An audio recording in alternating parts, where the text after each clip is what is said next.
We've all had our minds blown by general purpose AI like ChatGPT, right? It can do a little bit of everything. But what happens when a little bit of everything just isn't good enough? Today, we're going to explore how we're moving beyond that jack of all trades AI to create a team of specialized digital experts, custom built for really high stakes fields like medicine, law, and finance. All right, let's jump right in. Here's the game plan for our explainer.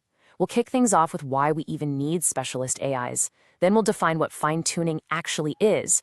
After that, we'll look at how it's done, see it in action with a real-world medical example, weigh the pros and cons, and finally, take a peek into the future. So these foundational models, the engines that power the chatbots we know and love, are just incredible. I mean, they're trained on a huge chunk of the internet, so they have this massive general knowledge. But that very breadth, that ability to know a little about everything, can actually be a weakness when you need deep, really nuanced expertise in a specific professional field. And this slide really highlights that difference perfectly. On the left, you've got these broad, creative tasks. They're fun, they're useful, but they're pretty low stakes, right?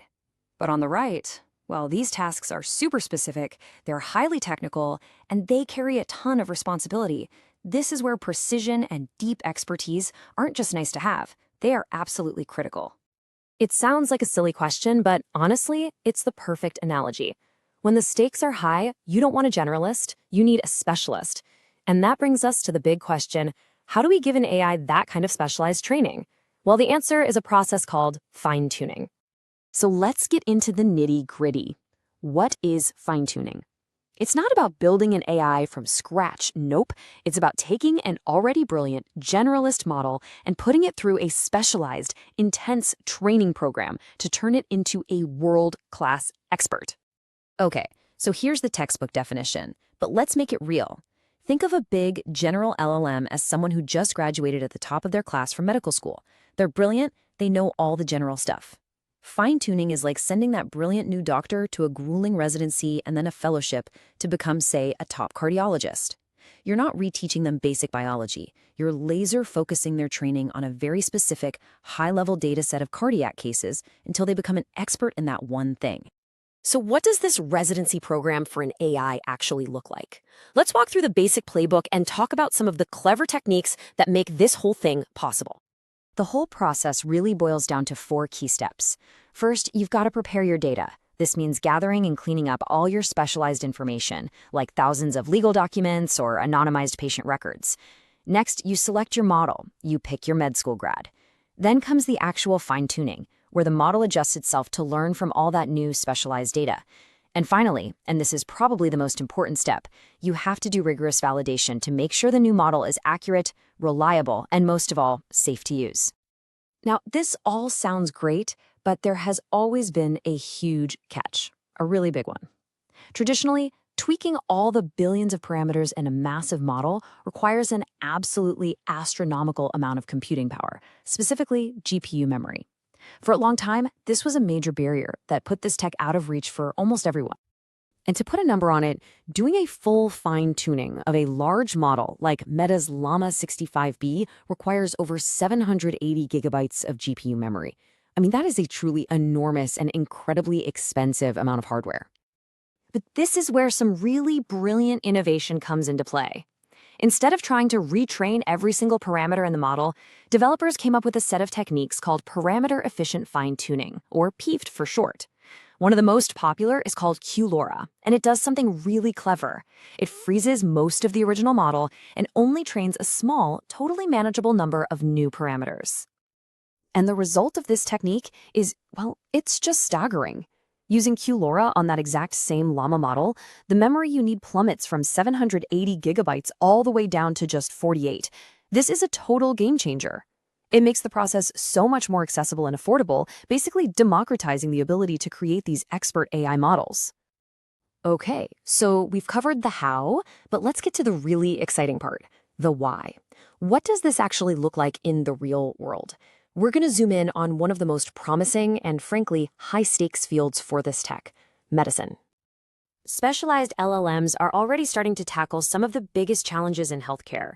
They can help with documentation, which is huge for reducing that crushing administrative burden on doctors by, say, drafting radiology reports.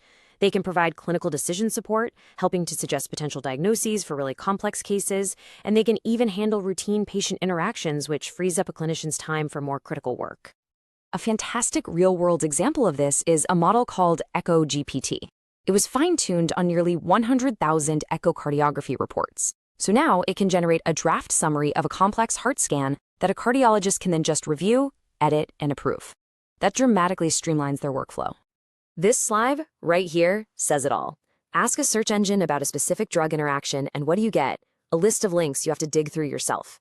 Okay, so ask a general-purpose LLM, and you'll probably get a vague lawyer-approved warning about talking to your doctor. But ask a system that's been fine-tuned on medical data, especially one that uses a cool technique called Retrieval Augmented Generation, or RAG, which lets it look up facts from a trusted source, and you get a direct, detailed, and accurate answer that outlines the specific risks. For a doctor in a critical moment, that difference is everything. So the potential here is obviously enormous, but we're talking about incredibly powerful technology. And with that power comes some pretty significant responsibility. So let's talk about the amazing upsides and the very serious challenges that we absolutely have to get right. So just to quickly recap, the benefits are super compelling. You're adding deep, specific knowledge to a model, which makes it way more accurate and optimized for a particular job. And thanks to those clever techniques like PEFT we talked about, it's much more efficient in terms of data, time, and money than trying to build a giant model from scratch. But the risks are just as real. And the number one concern, the thing everyone in the field is talking about, is hallucinations. This is when the model just makes stuff up. It generates information that sounds totally plausible but is completely false. And in a medical context, as this quote points out, that could mean inventing findings in a patient's report. The consequences of that could be incredibly dangerous. And that's not all. There are other major hurdles to clear. The AI can pick up and even amplify biases that are hidden in its training data, which can lead to skewed or unfair results. There are, of course, huge concerns around patient data privacy and security, and honestly, we're all still figuring out the complex legal and safety rules needed for these tools. For now, human oversight is absolutely essential. So, when you put it all together, what does the future actually hold? This technology is moving at an incredible speed, and it really points toward a major shift in how we think about both artificial intelligence and professional expertise itself. What this really means is that we're moving away from the idea of a single, all-knowing AI.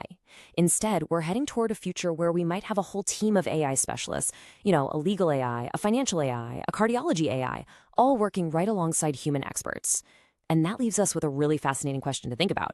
How is that going to change the very nature of professional work, and what will it even mean to be a human expert in a world filled with specialized artificial minds?